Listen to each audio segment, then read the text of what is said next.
नमस्कार साथियों, मैं अमरीश वर्मा आपका अपने कृषि धरातल के ऑफिसर प्लेटफॉर्म पर स्वागत करता हूं। आज इस आभासी पटल के माध्यम से उत्तर प्रदेश अधीनस्थ सेवा चयन आयोग UPSSC पेट 2025 के माध्यम से केन सुपरवाइजर की 1182 वैकेंसी का आपको तोहफा मिला हुआ है। आपको बहुत पहले बता चुके थे कि इसका 1100 वैकेंसी का अधियाचन भेजा जा चुका है और इसका हमने एक लाइव भी चलाया था जिस दिन इसकी वैकेंसी रिवील्ड हुई थी, नोटिफिकेशन आया था। तो अभी आपके पास पेट 2025 के थ्रू केन सुपरवाइजर और AGTA की वैकेंसी मिली हुई है, जो कि आपके लिए गोल्डन अपॉर्चुनिटी है। तो अभी से आप अपनी पढ़ाई स्टार्ट कर दें। इसके जो फॉर्म है 7 जुलाई से पढ़ना स्टार्ट हो जाएंगे। तो इसमें हम जानेंगे कि स्ट्रक्चर क्या रहेगा, कब इसका एग्जाम कराया जाएगा, क्या इसका सिलेबस पैटर्न है। चलिए फिर शुरू करते हैं इसी के साथ। ये देखिए आप लोग, ये इसका नोटिफिकेशन है जो कि विज्ञापन 12/5/2026 को आ गया था और इसमें ऑनलाइन आवेदन शुल्क जमा करने की प्रारंभ होने की तिथि 7 जुलाई 2026 से स्टार्ट हो जाएंगे। ऑनलाइन आवेदन शुल्क जमा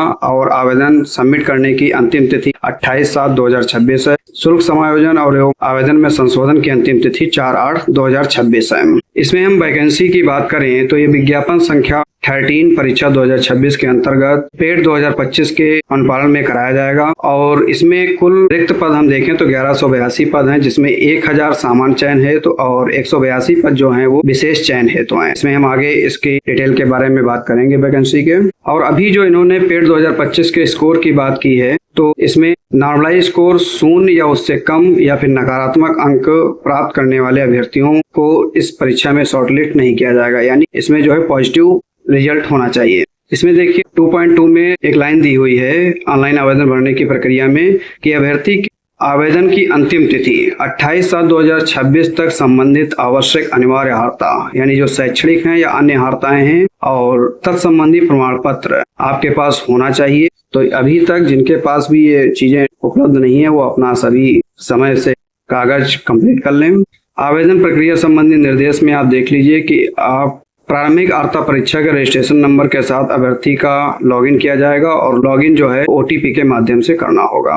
लॉगिन करने के उपरांत आपकी बेसिक सी डिटेल जो है खुल जाएंगी और इसके बाद फिर आपको अपनी चीजें भरनी रहेंगी।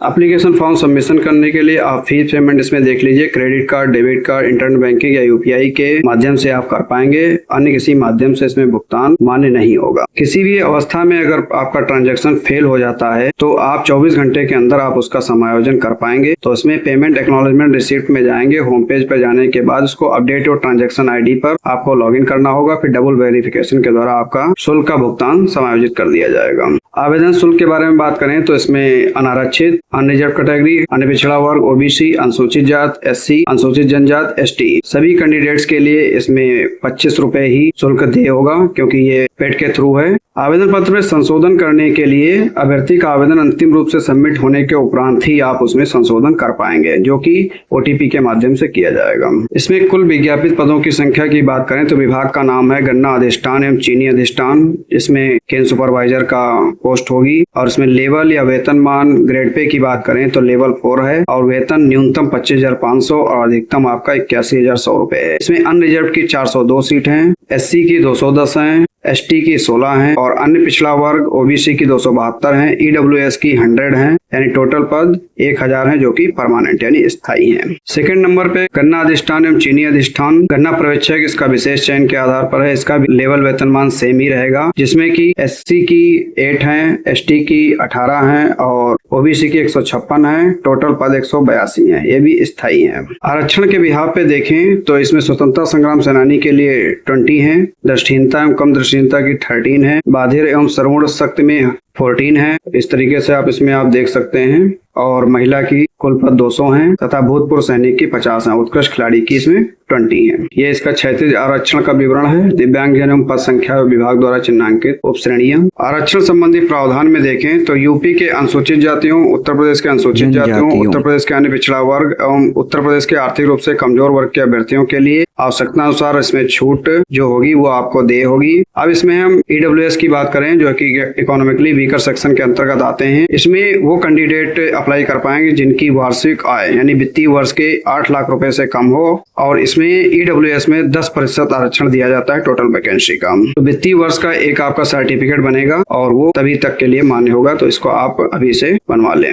एलिजिबिलिटी यानी अर्हता में हम देख लें, इसमें उत्तर प्रदेश गन्ना पर्यवेक्षक यानी समूह 3 सेवा नियमावली 1979 यथा शोधित के अनुसार सेवा में गन्ना पर्यवेक्षक के पद पर सीधी भर्ती के लिए भारत में विधि द्वारा स्थापित किसी विश्वविद्यालय से कृषि विज्ञान में स्नातक उपाधि हो यानी BSc एग्रीकल्चर। इसके साथ ही साथ इसमें कंप्यूटर संचालन में DOEACC के द्वारा सोसाइटी द्वारा प्रदान किया गया CCC प्रमाण पत्र होना अनिवार्य है इसके लिए। एज में देख लेते हैं तो गन्ना पर्यवेक्षक के पद पर सीधी भर्ती के लिए 1 जुलाई को 21 वर्ष की आयु प्राप्त कर ली हो और 40 वर्ष से अधिक आयु प्राप्त ना की वो इसके लिए एलिजिबल हैं। तो जिनके पास CCC है वो बधाई के पात्र हैं। चयन का आधार यानी सिलेक्शन प्रोसेस जो है आपका लिखित परीक्षा के आधार पर होगा। ये देख लीजिए, ये इसकी परीक्षा स्कीम है और इसका सिलेबस है। तो प्रश्नगत परीक्षा में एक प्रश्न पत्र होगा जिसमें 100 क्वेश्चन होंगे और इसके समय जो रहेगा वो 2 घंटे का रहेगा और मल्टीपल टाइप क्वेश्चन होंगे बहुविकल्पीय प्रकार के। प्रत्येक गलत उत्तर के लिए इसमें निगेटिव मार्किंग रखी गई है जो कि 1/4 यानी 25% के आधार पर होगी। सिलेबस में आप ये देख लीजिए बिल्कुल सेम है जैसा कि हमने AGTA में बताया था। तो इसको 3 भाग में बांटा गया है। भाग फर्स्ट में फसल विज्ञान के 25 क्वेश्चन रहेंगे 25 नंबर के, जैव तकनीक पादप प्रजनन व क्रॉप फिजियोलॉजी के 10 क्वेश्चन 10 नंबर के, मृदा एवं जल प्रबंधन के 15 क्वेश्चन 15 नंबर के, कृषि प्रसार के 5 क्वेश्चन 5 नंबर के, कृषि अर्थशास्त्र में योजनाएं 5 क्वेश्चन 5 नंबर के, पशुपालन एवं दुग्ध विज्ञान 5 क्वेश्चन 5 नंबर के रहेंगे। भाग 2 में कंप्यूटर एवं सूचना प्रौद्योगिकी की अवधारणाओं एवं इस क्षेत्र में समसामयिक प्रौद्योगिकी विकास एवं नवाचार का ज्ञान 15 नंबर का आएगा, 15 क्वेश्चन होंगे। भाग 3 में यूपी स्पेशल इसको बोल सकते हैं, उत्तर प्रदेश राज्य से संबंधित सामान्य जानकारी जिसके 20 क्वेश्चन होंगे 20 नंबर के और समय अवधि हमने आपको बता दी 120 मिनट्स रहेगी। निगेटिव मार्किंग है तो इसके लिए आपको कड़ी मेहनत करने की जरूरत है क्योंकि 25% यानी 1/4 रहेगी। ये इसका सिलेबस है, आप देख लीजिए। तो पहला है फसल विज्ञान का, तो इसमें ये चीजें आपकी पूछी जाएंगी, उससे बीज का महत्व, बीज शोधन एवं विधियां, इस तरीके से। सेकंड है आपका जैव तकनीक पादप प्रजनन व क्रॉप फिजियोलॉजी में ये पैटर्न रहेगा आपका। थर्ड है आपका मृदा एवं जल प्रबंधन, जल निकास सिंचाई के साधन, प्रदूषण के प्रकार एवं पर्यावरण, इस तरीके का रहेगा ये आपका सिलेबस। नेक्स्ट कृषि प्रसार में, इसके बाद कृषि अर्थशास्त्र में योजनाओं में इस तरीके की रहेगी, कृषि अर्थशास्त्र के सिद्धांत एवं उपयोगिता, कृषि विपणन, कृषि की योजना निर्धारण, पशुपालन एवं दुग्ध विज्ञान में कुक्कुट पालन, पशु प्रजनन, पशुओं के प्रमुख बीमारी, लक्षण और उनके निदान और उपचार के लिए सारी चीजें पूछी जाएंगी। फिर भाग 2 में आता है आपका कंप्यूटर, तो कंप्यूटर से रिलेटेड जैसे कंप्यूटर सूचना है, वर्ल्ड वाइड वेब का इतिहास है, परिचय है, हार्डवेयर है, सॉफ्टवेयर है, इनपुट एंड आउटपुट है, IP एड्रेस है, ICT है, MS वर्ड है, एक्सेल है, आर्टिफिशियल इंटेलिजेंस है, IoT है, डीप लर्निंग, मशीन लर्निंग, ये आपका रहेगा सिलेबस। भाग 3 आपका यूपी स्पेशल है, तो इसमें आपका देख लीजिए हिस्ट्री रहेगी, कल्चर रहेगा, कला, वास्तुकला, त्योहार, लोक नृत्य, पर्यटन, भौगोलिक परिदृश्य, जलवायु, मिट्टी, कृषि, उद्योग, अर्थव्यवस्था, इस तरीके के चीजें रहेंगी। जिन अभ्यर्थियों को इंग्लिश में सिलेबस चाहिए वो भी देख लें, ये इस तरीके का रहेगा इंग्लिश वर्जन में, सेम चीजें हैं जैसा कि हमने फर्स्ट में बताया। क्रॉप साइंस के 25 क्वेश्चन 25 नंबर के, biotechnology, plant breeding and crop physiology के 10 क्वेश्चन 10 नंबर के, सॉइल एंड वाटर कंजर्वेशन के 15 क्वेश्चन 15 नंबर के, एग्रीकल्चर एक्सटेंशन के 5 क्वेश्चन 5 नंबर के, agriculture economics and scheme 5 question 5 number के, डेयरी एंड एनिमल हस्बेंड्री के 5 क्वेश्चन 5 नंबर के रहेंगे। पार्ट 2 में आपका कंप्यूटर नॉलेज है, इसके 15 क्वेश्चन 15 नंबर के रहेंगे। थर्ड है आपका यूपी स्पेशल के 20 क्वेश्चन रहेंगे 20 नंबर के, टाइमिंग हमने बता दी 120 मिनट्स है और 1/4 निगेटिव मार्किंग रहेगी इसमें।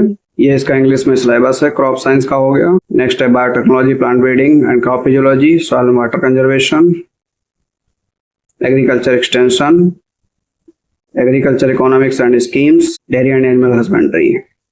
पार्ट 2 में आपका concept of computer information technology आ जाएगा। इसके बाद पार्ट 3 में यूपी स्पेशल।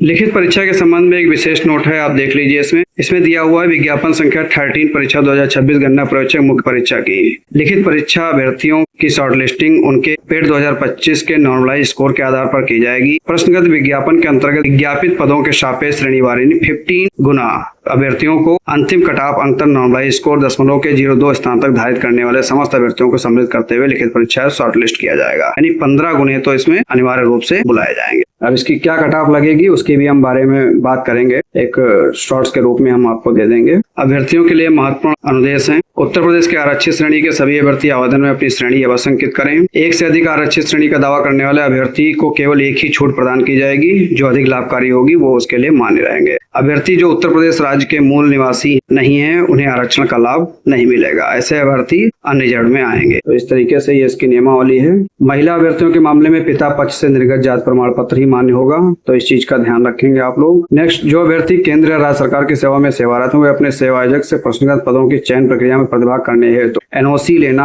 आवश्यक है और उसको प्रस्तुत करना भी होगा। इसमें अधिकतम आयु सीमा में 5 वर्ष की छूट प्रदान की जाएगी। जो भी होगा आपका वो दे होगा। डेट ऑफ बर्थ आपके हाई स्कूल के आधार पर ही मान्य की जाएगी। तो इसमें जो अंक पत्र प्रमाण पत्र हैं, उपाधि के 100 प्रमाणित पत्र को मांगे जाने प्रस्तुत किया जाएगा। अभ्यर्थियों को आवंटित परीक्षा केंद्र पर ही परीक्षा देनी होगी। तो ये सारी चीजें आप ध्यान में रखेंगे। तो जिन अभ्यर्थियों के पास CCC और BSc AG है, वो इनके लिए गोल्डन चांस है। इसी के साथ आप तैयारी अभी से शुरुआत कर दें। नेगेटिव मार्किंग है तो आपको काफी मेहनत करने की जरूरत है। इसी के लिए आप सभी को ढेर सारी शुभकामनाएं। धन्यवाद।